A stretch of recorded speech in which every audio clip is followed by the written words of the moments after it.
안녕하세요. 좋은 하루 보내세요. 저희 채널이 마음에 드셨다면 좋아요와 구독 부탁드려요. 여러분의 응원이 힘이 된답니다. 자, 이제 실화를 하나 들려드릴게요. 남편이 세상을 떠난 후 딸은 우리 집과 수십억 원을 상속받았습니다. 제가 얻은 것이라고는 낡은 오두막 한 채가 전부였죠. 그러고는 딸은 제게 소리를 지르며 저를 집에서 쫓아냈습니다. 쓸모없는 늙은이, 저 산골짜기에나 가서 사세요. 하지만 며칠 후 제가 그 버려진 오두막에 숨겨져 있던 것을 발견했을 때 딸은 충격에 빠져 후회하게 되었습니다. 제 이름은 김혜정, 나이는 58세입니다.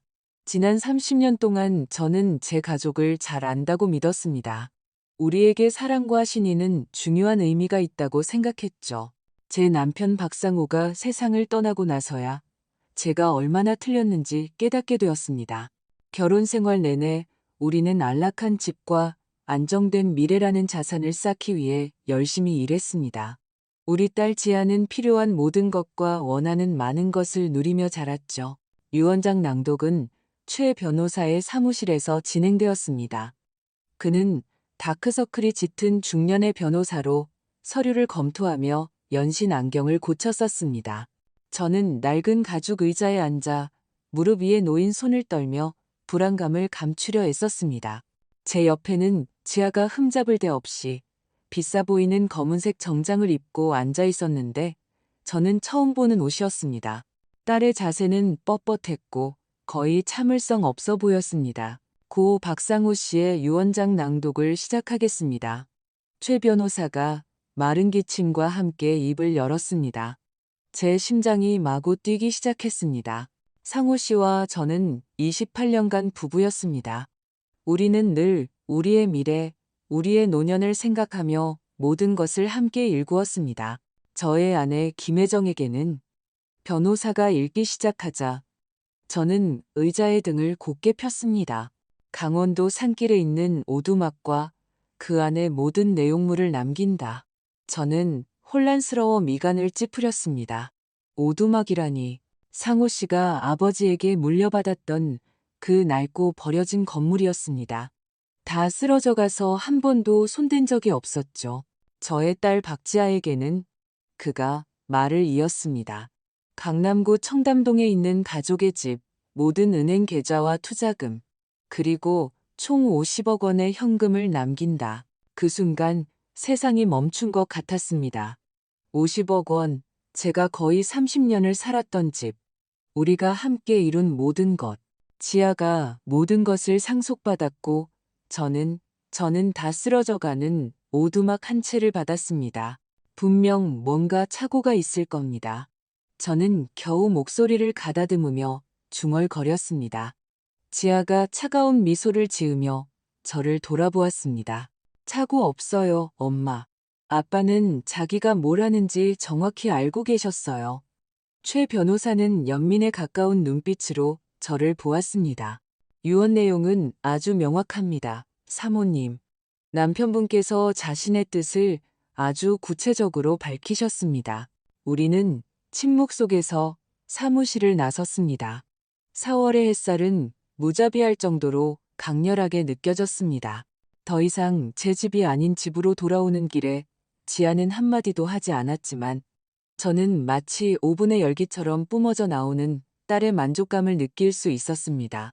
그날 밤 제가 수십 년간 해왔던 것처럼 저녁 식사를 준비하고 있을 때 딸이 마침내 입을 열었습니다. 엄마가 살 곳에 대해 이야기 좀 해야겠어요. 저는 도마 위에 칼을 내려놓았습니다. 무슨 이야기? 이 집은 이제 제 집이에요. 솔직히 말해서 이제 엄마도 자신만의 공간을 가질 때가 된 것 같아요. 저는 딸이 농담하는 기색이라도 있는지 살폈지만 그런 기색은 없었습니다. 지아야, 이 집은 28년 동안 내 집이었어. 내 아빠와 함께 내 인생을 읽은 곳이라고. 아빠는 이제 여기 안 계세요. 딸은 차갑게 대답했습니다. 그리고 이 집은 제 거예요. 이제 엄마는 오두막이 있잖아요. 그 오두막은 전기도, 수도도 없어. 지붕은 무너져 내리고 있다고. 딸은 제 문제가 하찮다는 듯 어깨를 으쓱했습니다. 그럼 고치셔야죠. 보세요. 이 일이 불미스러워지는 건 원치 않아요. 짐 쌀 시간, 일주일 드릴게요. 저는 마치 뺨을 맞은 것 같은 기분이었습니다. 일주일? 네, 일주일이요. 딸은 차가운 미소를 지으며 덧붙였습니다. 독립할 기회라고 생각하세요. 엄마, 항상 자신만의 시간을 더 갖고 싶다고 하셨잖아요. 그 후 며칠은 혼란과 고통의 연속이었습니다. 저는 제 개인 물품, 가족 사진, 그리고 여행 가방 2개에 들어가는 옷가지를 챙겼습니다. 지아는 마치 감시관처럼 모든 것을 감독하며 제가 자신이 가치 있다고 여기는 물건을 하나라도 가져가지 못하게 했습니다. 제가 어머니께서 물려주신 도자기 세트를 챙기려 하자 그건 집에 딸린 거예요. 제 유산의 일부죠. 라고 말했습니다. 제가 이건 우리 엄마 유품이야. 지아야라고 하자. 어쨌든 이제 제 거예요. 라고 잘라 말했습니다. 마지막 날 제가 낡은 차에 짐을 싣고 있을 때 지아는 제가 본 적 없는 새 드레스와 보석을 착용하고 나타났습니다. 엄마, 이게 개인적인 감정 때문이 아니란 걸 이해해 줬으면 해요. 딸이 말했지만 그 말투는 정반대였습니다. 아빠에게는 분명 그럴 만한 이유가 있었겠죠. 그 이유가 뭐라고 생각하니? 저는 잠긴 목소리로 물었습니다. 지아가 다가왔고 순간 저는 딸이 조금이라도 동정심을 보일지도 모른다고 생각했습니다. 하지만 대신 딸의 표정은 굳어졌습니다. 아마 아빠가 마침내 깨달으셨나 보죠. 엄마가 항상 짐이었고 항상 아빠에게 의존만 했지 실질적으로 기여한 건 없었다는 걸요. 아마 자기 인생에서 무언가를 이룬 저 같은 사람이 마땅히 받아야 할 것을 갖도록 해주고 싶으셨겠죠. 딸의 말은 총알처럼 제 가슴에 박혔습니다. 지아야, 난 널 키우기 위해 내 경력을 희생했어. 너와 내 아빠가 원했기 때문에 전업주부가 되려고 직장을 그만뒀다고. 누가 엄마한테 강요한 거 아니잖아요. 그건 엄마의 선택이었어요. 저는 떨리는 손으로 차에 올라 제가 성인이 된 후 유일하게 알던 집을 뒤로하고 떠났습니다. 백미러로 보니 딸은 현관에 서서 눈곱만큼의 후회도 없는 표정으로 저를 바라보고 있었습니다. 오두막에 도착했을 때는 해가 지고 있었습니다. 건물은 제 기억보다 훨씬 더 낡아 보였습니다. 페인트는 벗겨져 있고 창문은 깨져 있었으며 현관 계단은 위태롭게 흔들렸습니다. 하지만 이것이 제가 가진 전부였습니다. 그 첫날 밤 낡은 담요를 깔고 바닥에 누워 지붕의 구멍으로 별을 바라보며 저는 어린 시절 이후 처음으로 서럽게 울었습니다. 집을 잃은 슬픔뿐만 아니라 제가 안다고 생각했던 딸을 잃은 슬픔 때문이었습니다. 우리가 어쩌다 이 지경까지 왔을까? 내가 낳아 무조건적으로 사랑했던 그 아이가 어쩌다 이렇게 잔인한 사람으로 변해버렸을까? 하지만 눈물이 뺨에서 마르고 고요한 숲이 저를 감싸 안으면서 제 가슴 속에서 작은 결의의 불꽃이 타오르기 시작했습니다. 지아가 제가 포기하고 완전히 무너질 것이라고 생각했다면 그건 큰 착각이었습니다. 딸은 이 낡고 쓸모없어 보이는 오두막에서 무엇이 저를 기다리고 있는지 전혀 알지 못했습니다. 제 인생이 영원히 바뀔 것이라고는 상상도 못했을 겁니다. 오두막에서의 첫 며칠은 제 인생에서 가장 힘든 시간이었습니다. 전기가 없어서 먼지 쌓인 서랍에서 찾은 낡은 손전등과 양초에 의지해야 했습니다. 수도 시설이 없어 거의 1km를 걸어 아직 물이 나오는 우물까지 가야 했고 물통은 날이 갈수록 더 무겁게 느껴졌습니다. 도시 생활의 편안함에 익숙했던 제 손은 금세 물집과 굳은 살로 가득 찼습니다. 하지만 육체적 고통은 감정적인 고통에 비하면 아무것도 아니었습니다. 사흘째 되던 날, 언니인 선희에게서 전화가 왔습니다. 언니의 목소리는 어색하고 멀게 들렸습니다. 혜정아, 지아가 하는 말이 사실이니? 걔가 무슨 말을 하는데요? 저는 물었지만 마음 한편으로는 이미 알고 있었습니다. 네가 유언장 낭독 때 변호사한테 달려들고 돈을 전부 못 받게 되니까 소리 지르면서 난리를 쳤다던데. 전화기가 납덩이처럼 무겁게 느껴졌습니다. 언니, 그건 전부 거짓말이야. 난 절대. 그리고 네가 계속 지아를 협박하고 돈을 요구하면서 유언에 이 일을 제기할 변호사를 고용하겠다고 했다던데. 거짓말이야. 제 목소리가 갈라졌습니다. 언니, 난 언니 동생이잖아. 언니는 나를 누구보다 잘 알잖아. 길고 고통스러운 침묵이 흘렀습니다. 혜정아, 뭘 어떻게 생각해야 할지 모르겠다. 지아가 전화했을 때 무척 괴로워 보였어. 네가 무섭다고 하더구나. 전화를 끊고 저는 썩은 나무 바닥에 주저앉아 더 이상 나올 눈물이 없을 때까지 울었습니다. 지아는 제 집을 빼앗아간 것뿐만 아니라 제 다른 모든 인간관계까지 체계적으로 파괴하고 있었습니다. 다음 날 시누이인 경숙 씨는 우리의 금요일 점심 약속을 취소했습니다. 형님, 당분간 혼자 시간을 좀 가지면서 생각을 정리하는 게 좋을 것 같아요. 그 다음은 제게 친자매나 다름없던 사촌 미경이었습니다.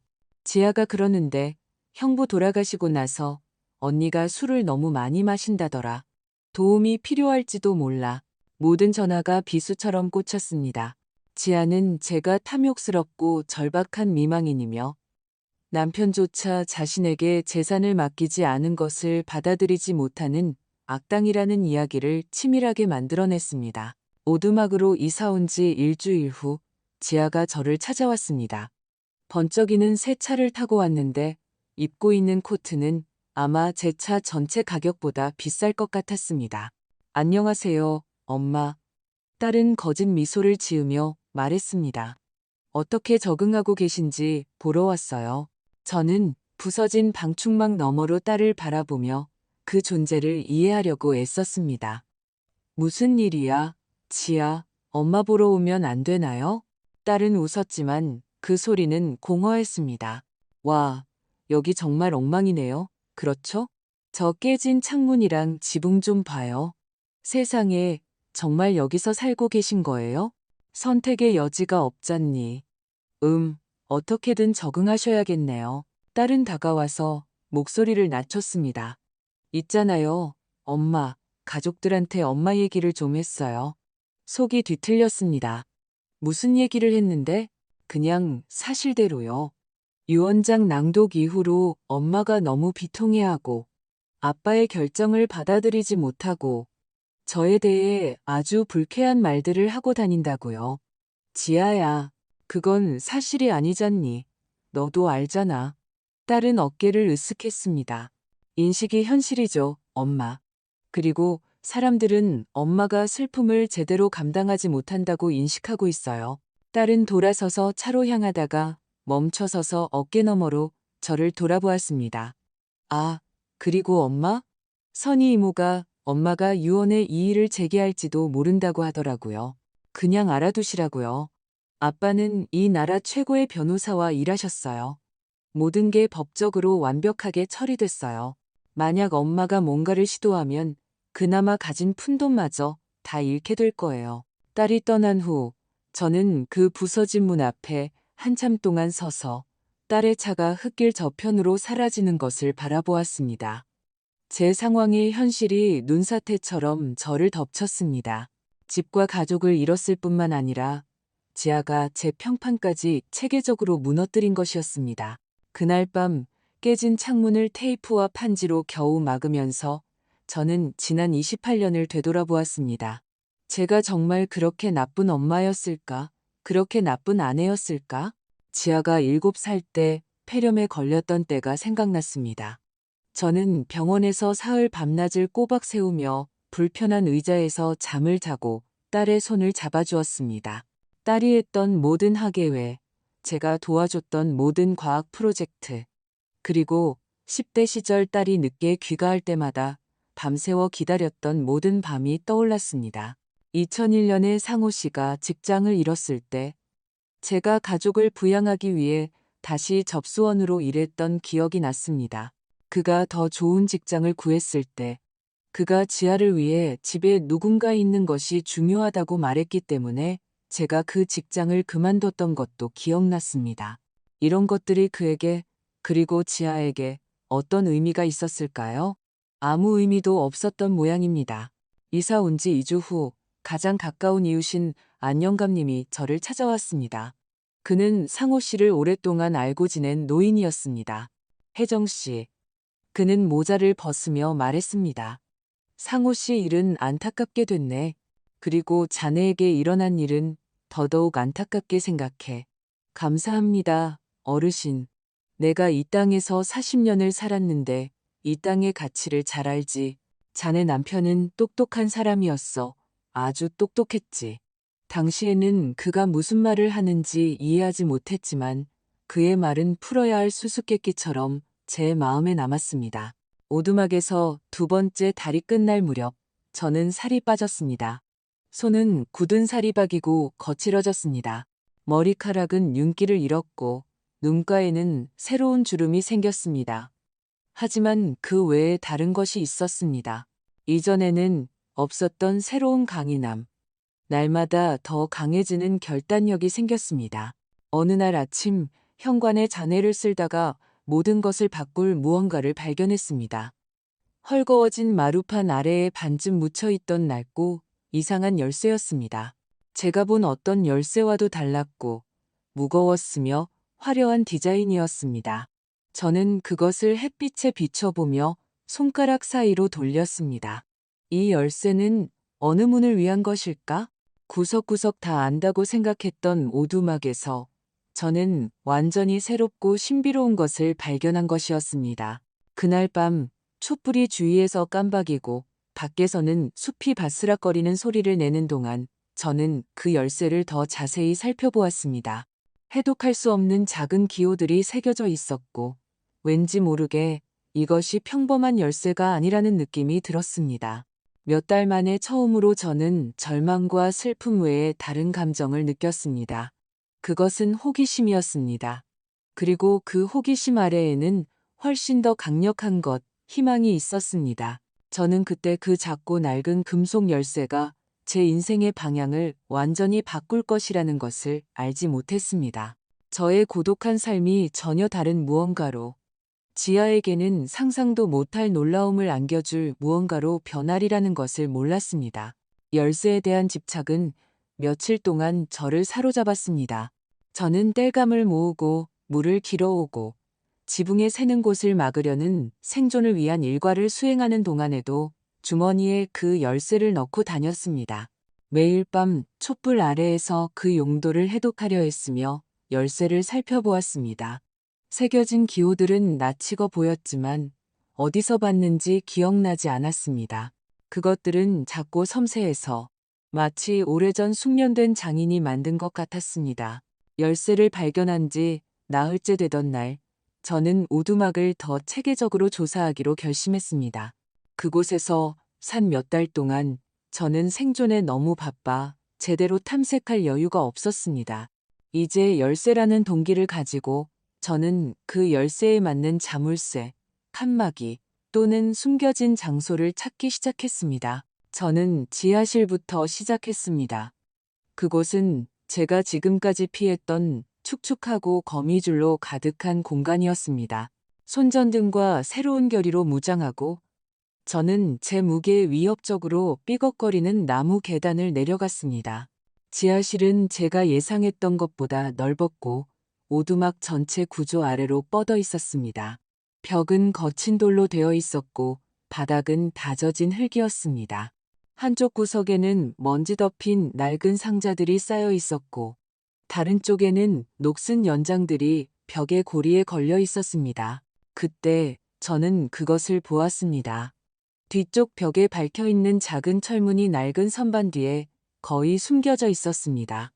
제가 다가가자 심장이 마구 뛰었습니다. 그 문에는 제가 열쇠에서 봤던 것과 똑같은 기호가 새겨진 작고 화려한 자물쇠가 있었습니다. 떨리는 손으로 주머니에서 열쇠를 꺼내 자물쇠에 넣었습니다. 완벽하게 들어맞았습니다. 부드러운 딸깍 소리와 함께 잠금 장치가 돌아갔고 아마도 수년간 닫혀 있었음에도 불구하고 문이 열리며 벽에 박힌 작은 금고가 드러났습니다. 안에는 두툼한 갈색 종이, 봉투와 더 작은 금속 상자가 있었습니다. 저는 조심스럽게 두 물건을 모두 들고 계단을 올라왔습니다. 제 심장은 기대와 불안이 뒤섞여 세차게 뛰고 있었습니다. 위층에서 제가 얻을 수 있는 가장 밝은 빛 아래에서 저는 먼저 봉투를 열었습니다. 처음에는 이해할 수 없는 법률 문서들이 들어 있었습니다. 재산 증서, 지형도, 그리고 정부의 공식 인장이 찍힌 서류들이었습니다. 하지만 서랍에서 찾은 돋보기를 사용해 더 자세히 읽으면서 저는 제 손에 든 것이 무엇인지 이해하기 시작했습니다. 그것은 광물 채굴권이었습니다. 오두막이 위치한 전체 부지에 대한 채굴권이었죠. 그리고 제가 볼 수 있는 작은 땅뿐만 아니라 언덕까지 뻗어 있는 15만 평에 달하는 땅이었습니다. 문서를 읽는 동안 숨이 가빠졌습니다. 1930년대로 거슬러 올라가는 서류에 따르면 상호 씨의 가족은 대대로 이 땅의 광물 채굴권을 소유해 왔습니다. 하지만 더 중요한 것은 상호 씨가 사망하기 불과 2년 전에 작성된 최신 지질학 보고서였습니다. 보고서는 상당량의 고품질 석영 매장지를 나타냈고 중보석 광맥의 가능성도 언급했습니다. 저를 숨막히게 한 것은 마지막 페이지였습니다. 한 광산 회사로부터 채굴권을 사겠다는 제안서였습니다. 그 제안은 상호 씨가 죽기 6개월 전에 이루어졌지만 여백의 손으로 쓴 메모에 따르면 그는 그것을 거절했습니다. 적절한 때를 기다릴 것이다. 그의 익숙한 필체로 쓰여 있었습니다. 격렬하게 떨리는 손으로 저는 더 작은 금속 상자를 열었습니다. 안에는 상호 씨의 필체로 제 이름이 쓰인 봉인된 편지가 있었습니다. 사랑하는 혜정에게. 편지는 이렇게 시작했습니다. 당신이 이 편지를 읽고 있다면 내가 당신을 위해 남겨둔 것을 찾았다는 뜻이겠지. 지아가 너무 심하게 굴지 않았기를 바라지만 그 아이의 성격을 알기에 아마 그랬을 거야. 저는 종이 위로 떨어지기 시작한 눈물을 닦기 위해 읽기를 멈춰야 했습니다. 당신은 내가 왜 이런 식으로 일을 처리했는지 궁금해하겠지. 편지는 계속되었습니다. 왜 지아에게는 집과 돈을 주면서 당신에게는 아무 가치도 없어 보이는 이 오두막을 남겼을까? 답은 간단해. 나는 당신을 알아, 혜정. 당신의 강인함, 회복력, 그리고 가장 어려운 상황에서도 살아남고 번성할 수 있는 능력을. 지아는 아무것도 위해 싸워본 적이 없어.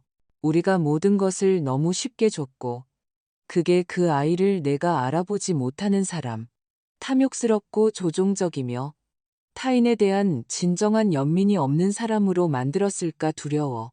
만약 내가 모든 것을 당신에게 직접 남겼다면 그 아이는 합법적이든 불법적이든 어떻게든 당신에게서 그것을 빼앗을 방법을 찾았을 거야.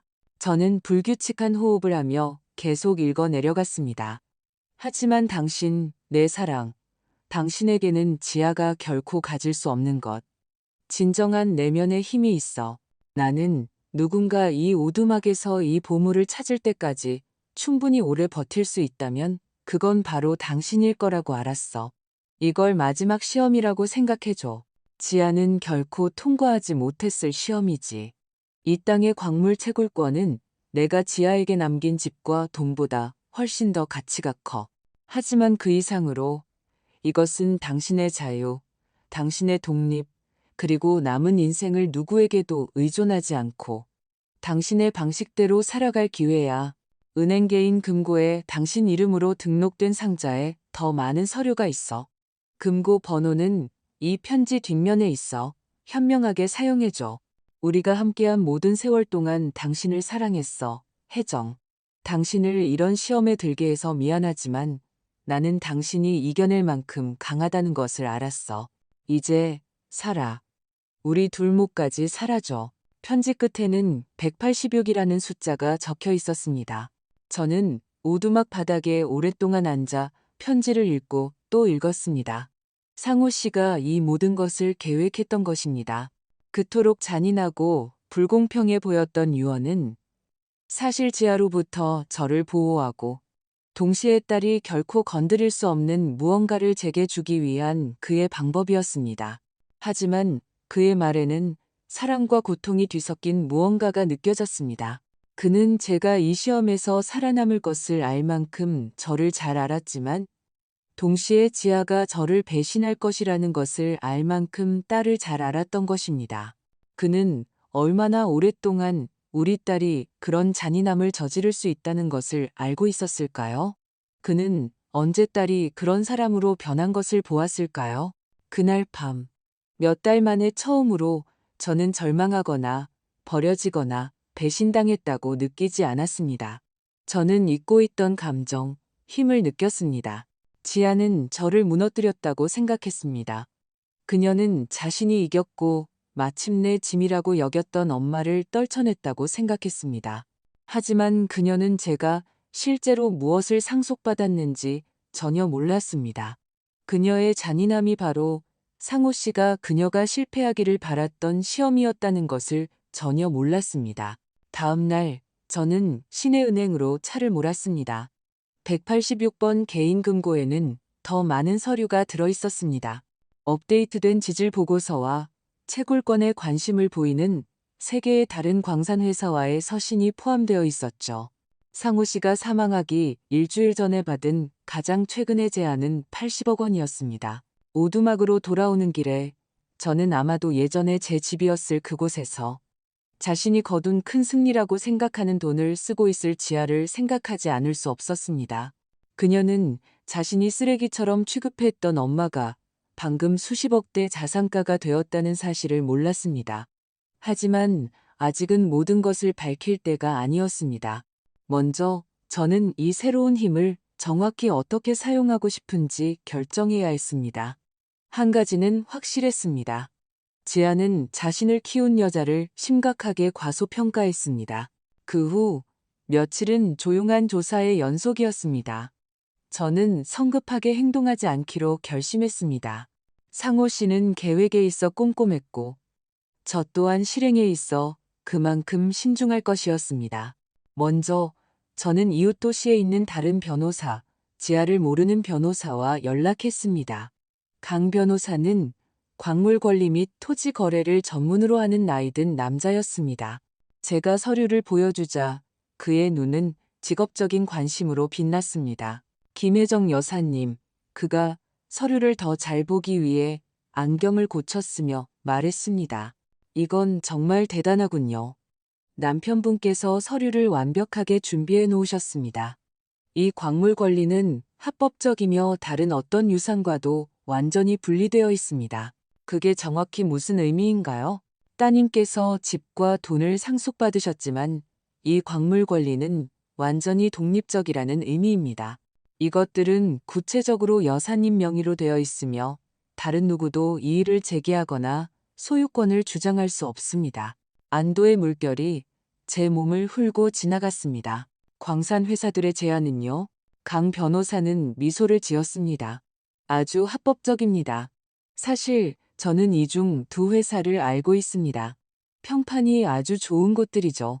하지만 여사님, 어떤 결정을 내리기 전에 독립적인 지질 평가를 받으시는 것을 추천합니다. 최근 몇 년간 준보석 가격이 상당히 올랐거든요. 그의 조언에 따라 저는 독립적인 지질학자를 고용하여 부지에 대한 자체 평가를 의뢰했습니다. 윤 박사는 희끗희끗한 턱수염에 암석과 광물에 대해 이야기할 때 눈이 열정으로 반짝이는 50대 남성이었습니다. 사흘 동안 저는 그가 정교한 장비를 가지고 제 부지를 돌아다니며 샘플을 채취하고 측정을 하는 것을 지켜보았습니다. 저는 다 쓰러져가는 오두막에서 생존을 위해 고군분투하는 버려진 여자의 모습을 유지하며 일상생활을 계속했습니다. 한편 저는 지아의 행동을 더 면밀히 관찰하기 시작했습니다. 작은 동네에서 그녀에 대한 정보를 얻는 것은 어렵지 않았습니다. 사람들은 특히 우체국이나 마트에서 이야기꽃을 피웠습니다. 그 박지아 씨 말이야, 돈을 물쓰듯 쓴다더군. 마트줄에서 이 여사님이 중얼거렸습니다. 지난달에만 차를 3대나 샀대. 그녀가 계획 중인 유럽 여행은 또 어떻고? 그녀의 친구가 덧붙였습니다. 최고급 호텔에서 2달이라니 어마어마한 돈이 들겠어. 내 조카가 시내 보석상에서 일하는데 이 여사님이 말을 이었습니다. 지아 씨가 거기 4번이나 가서 내 연봉보다 비싼 보석들을 사갔대. 저는 점점 더 흥미를 느끼며 이 대화들을 들었습니다. 지아는 상호 씨가 예상했던 대로 미래에 대한 고려 없이 돈을 낭비하고 있었습니다. 일주일 후, 윤 박사가 제게 보고서를 건네주었습니다. 그의 미소는 이전보다 훨씬 더 환했습니다. 김혜정 여사님, 여사님의 부지는 말 그대로 보물입니다. 석영 매장량이 방대하고 품질도 높지만 그게 가장 흥미로운 점은 아닙니다. 또 무엇을 찾으셨나요? 자수정입니다. 보석 품질의 자수정이 아주 많습니다. 그리고 더 좋은 것도 있죠. 녹색 토르말린입니다. 제가 찾은 표본들은 상당한 매장량을 시사합니다. 저는 보석에 대해 잘 몰랐지만 윤 박사의 표정을 보니 아주 좋은 것이라는 걸 알 수 있었습니다. 어느 정도의 가치를 말하는 건가요? 저는 목소리를 가다듬으며 물었습니다. 보수적으로 잡아도 채굴권은 120억에서 180억 원 정도의 가치가 있을 겁니다. 토르말린 매장량이 제가 예상하는 만큼 방대하다면 그 이상일 수도 있고요. 180억 원. 지아가 상속받은 것의 거의 4배에 달하는 금액이었습니다. 그리고 그건 보수적인 추정치였습니다. 그날 밤, 촛불 아래에서 간단한 식사를 하며 저는 미소 짓지 않을 수 없었습니다. 상호 씨는 자신이 무엇을 하고 있는지 정확히 알고 있었습니다. 그는 저의 명백한 굴욕을 제 인생 최대의 승리로 바꿔놓았던 것입니다. 하지만 제 조사는 거기서 멈추지 않았습니다. 저는 원한 때문이 아니라 전략적인 호기심에서 지하의 활동에 더 많은 주의를 기울이기 시작했습니다. 어느 날 오후, 은행에서 소액 거래를 하다가 아주 흥미로운 대화를 엿듣게 되었습니다. 지아는 제 옆 창고에 있었고 그녀의 목소리는 듣지 않으려야 않을 수 없을 만큼 컸습니다. 제 투자 계좌로 6천만 원을 더 이체해야 해요. 그녀가 창구 직원에게 말했습니다. 그리고 제 유산을 담보로 한 대출에 대한 정보도 필요해요. 곧 큰 지출이 있거든요. 유산을 담보로 한 대출이라니. 그녀가 이미 당장 쓸 수 있는 돈보다 더 많이 쓰고 있다는 의미였습니다. 그녀가 나간 후 저는 몇 분 기다렸다가 같은 창고 직원에게 다가갔습니다. 그는 아마도 신입인 듯한 젊은 남자였고 약간 지쳐 보였습니다. 죄송합니다만 저는 가장 부드러운 목소리로 말했습니다. 방금 나간 분이 박지아 씨 아니신가요? 제 친척인 것 같아서요. 아, 네. 박지아 고객님은 요즘 거래가 많아서 아주 바쁘시죠. 거래라고요? 다른 고객의 업무에 대해 말씀드리면 안 되지만 그는 마치 흥미로운 소문을 공유하려는 듯 앞으로 몸을 기울였습니다.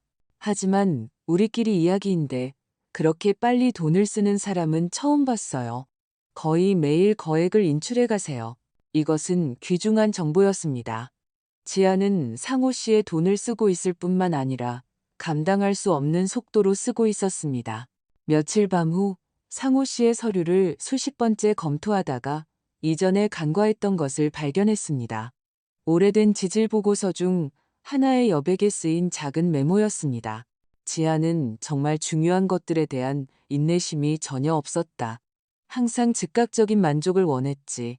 반면에 혜정은 적절한 때를 기다리는 것의 가치를 이해한다. 상호 씨는 제가 생각했던 것보다 우리 딸을 더 잘 이해하고 있었습니다. 그는 딸의 충동적인 성격, 모든 것을 즉시 가져야 한다는 욕구를 보았고 그 약점을 그녀에게 불리하게 이용했던 것입니다. 다음 날 저는 시내에 잠시 나가보기로 했습니다. 필수품 구매를 제외하고는 몇 주 동안 부지를 떠나지 않았습니다. 지아가 자신의 새로운 부를 어떻게 관리하고 있는지 궁금했습니다. 저는 시내에서 가장 비싼 옷가게에서 그녀를 발견했습니다. 그녀는 아마도 제가 지난 5년간 옷에 쓴 돈보다 더 비쌀 코트를 입어보고 있었습니다. 이거 어때요? 그녀가 거울 앞에서 빙글 돌며 점원에게 물었습니다. 다음 달 파리 여행 갈 때 입으려고요. 정말 잘 어울리세요, 고객님. 점원이 아첨하며 대답했습니다. 딱 맞는 신발도 있답니다. 저는 옷걸이 뒤에서 들키지 않고 지아를 관찰할 수 있었습니다. 그녀의 행동은 많은 것을 보여주었습니다. 그녀는 충동적으로 쇼핑했고 가격을 묻지도 않고 가장 비싼 물건들을 골랐습니다. 마치 무언가를 보상받으려는 듯 돈이 자신이 알지도 못하는 공허함을 채워줄 수 있는 것처럼 보였습니다. 그녀가 큰 쇼핑백 4개를 들고 가게를 나왔을 때 저는 적당한 거리를 두고 뒤따랐습니다. 그녀의 다음 목적지는 여행사였고 거기서 1시간 이상 머물며 화려한 휴가를 계획하는 듯했습니다. 그 후에는 부동산 중개사 사무실로 갔습니다.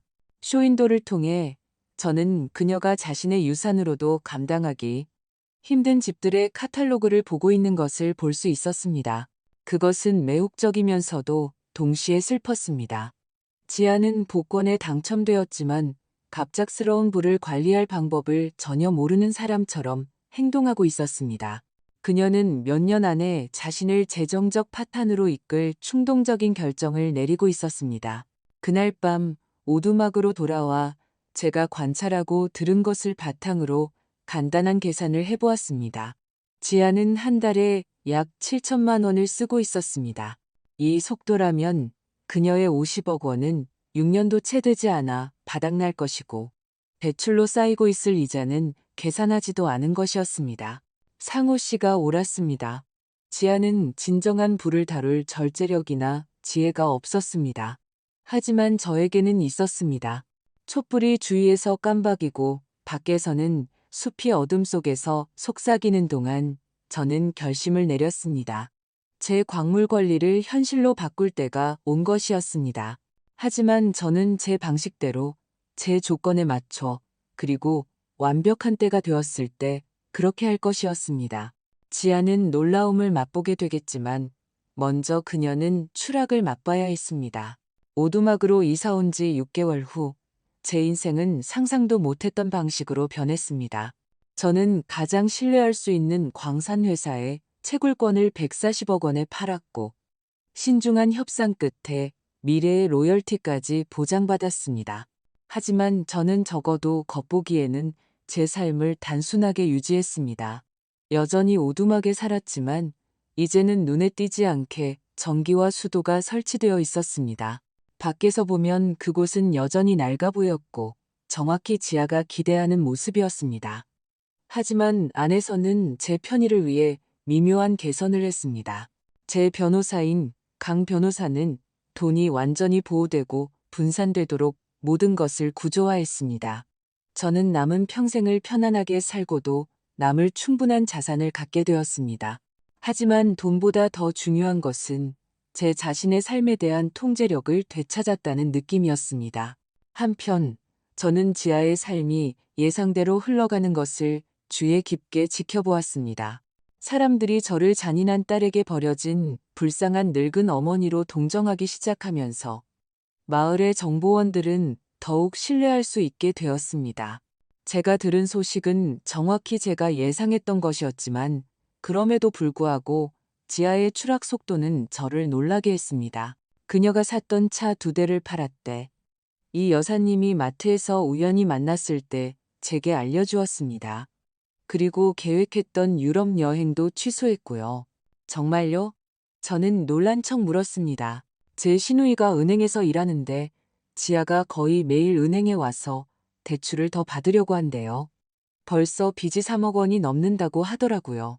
단 6개월 만에 3억 원의 빚이라니. 지아의 자기 파괴 속도는 제가 계산했던 것보다 훨씬 빨랐습니다. 하지만 그녀의 세계가 무너지고 있다는 것을 확신하게 된 것은 화요일 오후 약국에서 그녀를 보았을 때였습니다. 그녀는 달라 보였습니다. 항상 흠잡을 데 없이 유지하던 머리는 헝클어져 있었고 옷은 여전히 비쌌지만 구겨져 보였습니다. 하지만 가장 드러나는 것은 그녀의 눈이었습니다. 자신의 행동의 결과를 마침내 깨닫고 있는 사람의 절박한 눈빛이었습니다. 그녀는 항불안제와 수면제를 사면서 약사에게 건강보험으로 비용 처리가 되는지 낮은 목소리로 묻고 있었습니다. 그날 밤, 이제는 안락해진 제 오두막에서 저녁 식사를 하고 있을 때 저는 기다리던 전화를 받았습니다. 엄마? 지아의 목소리는 제가 어릴 때 이후로 들어본 적 없는 작고 연약한 소리였습니다. 지아구나. 엄마, 할 말이 있어요. 지금 찾아가도 될까요? 급한 일이에요.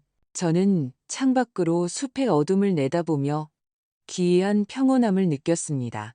물론이지. 언제? 지금요. 아주 중요해요. 알겠다. 어딘지 알지. 1시간 후 흙길을 따라 차가 다가오는 소리가 들렸습니다. 하지만 현관으로 나가보니 더 이상 그 호화로운 차가 아니었습니다. 더 오래된 모델, 아마도 중고차일 것이었습니다. 지아는 마치 모든 움직임이 엄청난 노력을 요하는 것처럼 차에서 천천히 내렸습니다. 그녀가 현관 불빛 아래로 다가왔을 때 저는 그녀가 울었다는 것을 알 수 있었습니다. 눈은 붉고 부어 있었고 화장기 없는 얼굴에는 깊은 피로가 어려 있었습니다. 엄마. 그녀가 입을 열었지만 목소리가 갈라졌습니다. 제가 끔찍한 실수를 했어요. 저는 즉시 대답하지 않았습니다. 그저 그녀를 바라보며 그녀가 어릴 때 문제를 안고 제게 찾아왔던 모든 순간들과 대학에 들어가 더 이상 제가 필요 없다고 결정한 후 그 방문이 완전히 끊겼던 것을 기억했습니다. 들어올래? 저는 마침내 물었습니다. 그녀는 고개를 끄덕였고 저는 그녀를 오두막 안으로 안내했습니다. 저는 이 대화가 옳이라는 것을 알았던 것처럼 차를 준비해 두었습니다. 지아는 제가 손님을 위해 놓아둔 의자에 앉아 마치 처음 보는 곳인 양 눈으로 주위를 둘러보았습니다. 생각했던 것만큼 나쁘진 않네요. 그녀가 중얼거렸습니다. 개선하셨네요. 할 수 있는 걸 했을 뿐이야. 그녀는 한참 동안 침묵하며 무릎 위에서 손을 꼼지락거렸습니다. 마침내 그녀가 저를 쳐다보았습니다. 엄마, 저 공경에 처했어요. 심각한 공경이에요. 어떤 공경? 돈 문제요? 빚이. 빚이 너무 많아요. 제가 감당할 수 있는 것보다 훨씬 더요. 얼마나? 거의 5억 원이요. 그녀의 목소리는 속삭임에 불과했습니다. 시간이 더 있을 줄 알았어요. 아빠 돈이 영원할 줄 알았는데. 어리석은 투자를 했고 비싼 물건들을 샀어요. 생각 없이 돈을 썼어요. 대출 이자가 저를 질식시키고 있어요. 저는 그녀를 바라보았습니다. 제 아기였고 제 어린 소녀였으며 제가 거의 알아보지 못하는 누군가로 변해버린 이 여자를 하지만 지금 제 초라한 오두막에 앉아 이전의 모든 오만함이 벗겨진 채로 저는 그녀가 예전에 어땠는지 희미하게나마 볼 수 있었습니다. 그래서 내가 뭘 해주길 바라니? 저는 부드럽게 물었습니다. 엄마의 도움이 필요해요. 제가 자격 없는 거 알아요. 엄마한테 끔찍하게 굴었던 것도 알지만 제게 남은 가족은 엄마뿐이에요. 눈물이 그녀의 뺨을 타고 흐르기 시작했고 순간 제 마음이 약해졌습니다. 결국 이 아이는 제 딸이었습니다. 제가 키웠고 그녀가 제게 아무리 큰 고통을 주었든 무조건적으로 사랑했던 소녀였습니다. 지아야, 제가 차분하게 말했습니다. 6개월 전에 너는 나더러 저 산골짜기에 가서 살라고 했지. 너는 나를 쓸모없는 늙은이라고 불렀고 내가 아는 사람들 앞에서 나를 모욕했으며 내가 집이라고 부를 수 있는 유일한 곳에서 나를 쫓아냈어. 알아요, 엄마. 알아요. 그리고 정말 후회해요. 너는 내 가족 사진, 내 옷, 심지어 우리 엄마의 도자기까지 빼앗아 갔어. 너는 내가 아무것도 기여한 게 없고 항상 짐이었다고 말했지. 제가 하는 말 한마디 한마디가 그녀에게는 뺨을 맞는 것과 같았습니다. 그녀가 자신의 잔인함을 상기할 때마다 움츠러드는 모습에서 그것을 볼 수 있었습니다. 그런데 이제 와서 제가 말을 이었습니다. 네가 너에게는 어울리지 않는다고 생각했던 이 오두막에 와서 나에게 도움을 청하고 있구나. 말해봐, 지아야. 뭐가 달라졌니? 네가 돈이 필요하니까 갑자기 내가 좋은 엄마가 된 거니? 아니에요, 엄마. 그런 게 아니에요. 제가 무슨 짓을 했는지 깨달았어요. 생각할 시간이 있었고, 항상 저를 무조건적으로 사랑해준 유일한 사람을 제가 어떻게 대했는지 알게 됐어요. 그녀의 말은 진심처럼 들렸고, 제 마음 한편에서는 그 말을 믿고 싶었습니다. 하지만 다른 한편, 몇 달 동안 조용히 고통받고 굴욕당하고 버려졌던 제 마음은 그 고통을 너무나도 잘 기억하고 있었습니다. 여기 살면서 내가 뭘 배웠는지 아니, 지아야? 제가 물었습니다. 나는 너 없이도 살아남을 수 있다는 걸 배웠어. 내가 같이 있기 위해 누구의 인정도 필요 없다는 걸 배웠지. 때로는 우리를 가장 아프게 하는 사람들이 우리의 도움을 가장 받을 자격이 없는 사람들이라는 것도 배웠어. 엄마, 제발요, 갚을게요. 제 재정 문제가 해결되면 빌려주신 모든 돈을 이자까지 쳐서 다 갚을게요. 무슨 돈으로 갚을 거니, 지아야? 내가 보기엔 내 유산을 거의 다 썼던데. 5억 원의 빚을 갚을 수 있을 거라고 생각하는 근거가 뭐니? 그녀는 침묵했습니다. 우리 둘 다 그녀에게 답이 없다는 것을 알았기 때문입니다. 저는 일어나 창가로 걸어가 밖에 어둠을 내다보았습니다. 몇 달 동안 저는 이 순간을 상상했습니다. 지아가 굽실거리며 도움을 청하러 돌아오는 날을 환상처럼 그렸습니다. 제 환상 속에서 저는 그녀에게 그녀가 했던 방식 그대로 가혹하고 무자비하게 대했을 것입니다. 하지만 지금 그녀가 여기 정말로 무너지고 절박한 모습으로 앉아 있는 것을 보니 제 감정은 제가 예상했던 것보다 더 복잡했습니다. 엄마? 그녀의 목소리는 애원하고 있었습니다. 이제 엄마한테 아무것도 부탁할 자격이 없다는 거 알아요. 하지만 이 돈을 구하지 못하면 저는 모든 걸 잃게 될 거예요. 집, 제 변호사 사무실, 모든 걸요. 저는 돌아서서 그녀를 바라보았습니다. 그런데 그게 왜 나한테 중요해야 하지, 지아야? 네가 모든 것을 가졌고 내가 아무것도 없었을 때 너는 내 안위를 신경 썼니? 아니요. 그녀가 고개를 숙이며 속삭였습니다. 그리고 그런 제 자신이 미워요. 진실의 순간이 왔습니다. 제가 어떤 사람이 되고 싶은지 결정해야 하는 순간이었습니다. 저는 지아가 제게 그랬던 것처럼 잔인하고 무자비하며 동정심 없는 사람이 될 수도 있었습니다. 혹은 상호 씨가 제 안에서 보았던 사람, 강하지만 자격이 있는 사람에게는 자비를 베풀 줄 아는 사람이 될 수도 있었습니다. 지아야, 제가 마침내 말했습니다. 내가 제안을 하나 할게. 단 한 번의 제안이야. 그녀의 눈이 절박한 희망으로 빛났습니다. 내 빚을 갚는 걸 도와줄게. 하지만 선물이 아니라 대출로 아주 구체적인 조건이 붙을 거야. 뭐든지요, 엄마. 어떤 조건이든 받아들일게요. 저는 미소를 지었지만 따뜻한 미소는 아니었습니다. 아직 조건을 듣지도 않았잖아. 저는 지하 맞은편에 앉아 희망과 두려움이 뒤섞인 눈으로 기다리는 그녀를 지켜보았습니다. 몇 달 동안 이 순간을 상상해왔고, 이제 그 순간이 오자 몇 년 만에 처음으로 깊은 평온함을 느꼈습니다. 내 조건은 이래. 제 목소리는 확고하고 분명했습니다. 내 빚을 갚고 다시 시작할 약간의 여유를 주기 위해 6억 원을 빌려줄게. 엄마, 그건 제가 기대했던 것보다 훨씬. 저는 손을 들어 그녀를 조용히 시켰습니다. 아직 안 끝났어.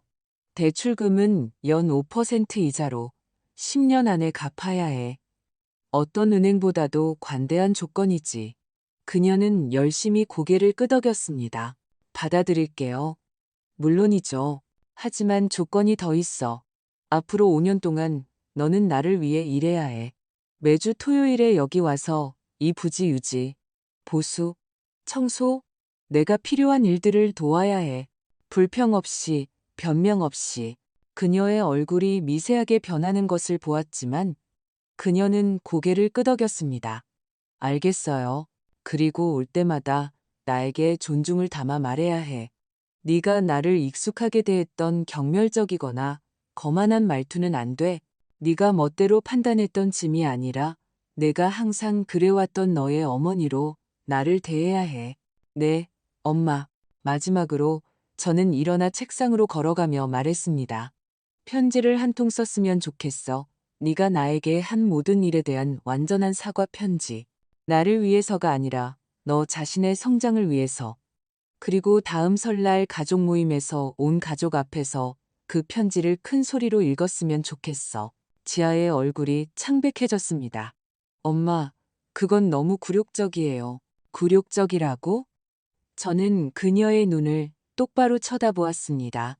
내 엄마를 모욕하고 내 집에서 쫓아내고 온 가족에게 나에 대한 거짓말을 퍼뜨린 것에 대해 사과해야 하는 게 굴욕적이라고 생각하니? 그녀는 부끄러운 듯 시선을 내렸습니다. 아니요, 엄마 말이 맞아요. 그렇게 할게요. 좋아. 그럼 합의된 거다. 다음 날 저는 그녀의 계좌로 돈을 이체했습니다. 그녀가 빚을 갚을 수 있게 되었을 때 보인 안도감을 보니 기묘한 만족감이 들었습니다. 그녀를 돕는 것이 좋아서가 아니라 제가 상황을 완전히 통제하게 되었기 때문이었습니다. 일하러 온 첫 번째 토요일, 지아는 제가 몇 년 동안 본 적 없는 청바지와 평범한 티셔츠 차림으로 도착했습니다. 비싼 옷과 오만한 태도가 없으니 예전에 제가 기억하던 딸의 모습과 더 닮아 보였습니다. 뭘 하면 될까요?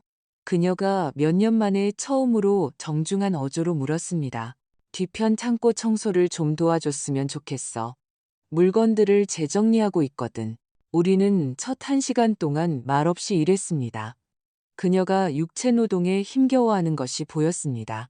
부드러운 손은 육체적 노력에 익숙하지 않았지만 그녀는 단 한 번도 불평하지 않았습니다. 엄마, 그녀가 낡은 상자들을 옮기다가 마침내 말했습니다. 뭐 하나 여쭤봐도 돼요? 물론이지. 저한테 빌려줄 돈은 어떻게 구하셨어요? 이렇게 가난하게 사시면서 그렇게 큰 돈을 모으셨다는 게 이해가 안 가요. 저는 그녀를 위해 문장을 완성해 주었습니다. 그녀는 얼굴을 붉혔습니다.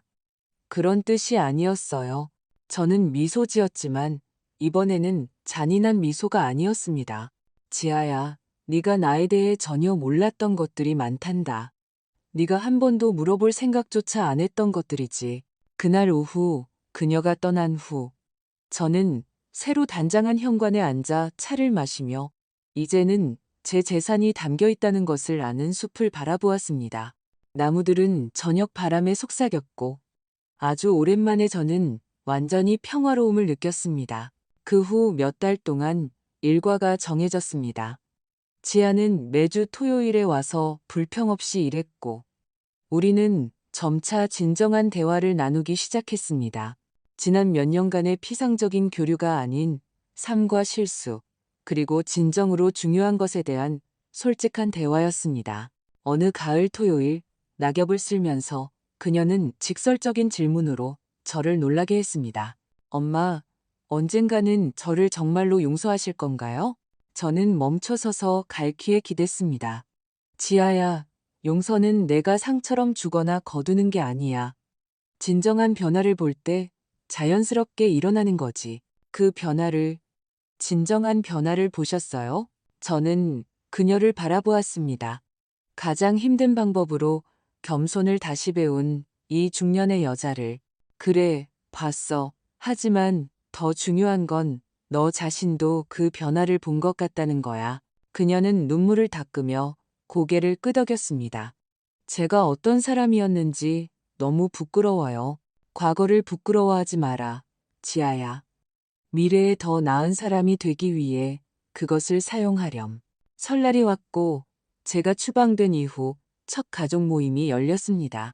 지아는 약속을 지켰고 저뿐만 아니라 자신이 퍼뜨린 거짓말로 인해 상처받은 온 가족에게 사과하는 장문의 편지를 썼습니다. 언니 선인의 거실에서 온 가족이 모인 가운데 그녀가 편지를 큰 소리로 읽었을 때 절대적인 침묵이 흘렀습니다. 그녀의 이야기를 믿고 제게 등을 돌렸던 여러 친척의 눈에서 눈물을 볼 수 있었습니다. 엄마, 지아는 저를 똑바로 바라보며 편지를 마쳤습니다. 저는 엄마의 용서를 받을 자격이 없어요. 하지만 언젠가 그 용서를 얻을 수 있기를 바랍니다. 저녁 식사 후 선희 언니가 후회 가득한 눈으로 제게 다가왔습니다. 혜정아, 우리가 그렇게 순진했다니 믿을 수가 없어. 널 더 잘 알았어야 했는데. 사람들은 믿고 싶은 걸 믿는 법이야. 저는 간단히 대답했습니다. 하지만 중요한 건 이제 모두가 진실을 안다는 거지. 다음 해봄, 오두막에서 열쇠를 발견한 지 정확히 1년 후, 저는 중요한 결정을 내렸습니다. 제 진짜 상황을 밝힐 때가 온 것이었습니다. 하지만 저는 제 방식대로 할 것이었습니다. 저는 제가 자란 계곡이 내려다 보이는 양평의 언덕에 아름다운 집을 샀습니다. 화려하지는 않았지만 우아하고 편안했으며 완전히 제 것이었습니다.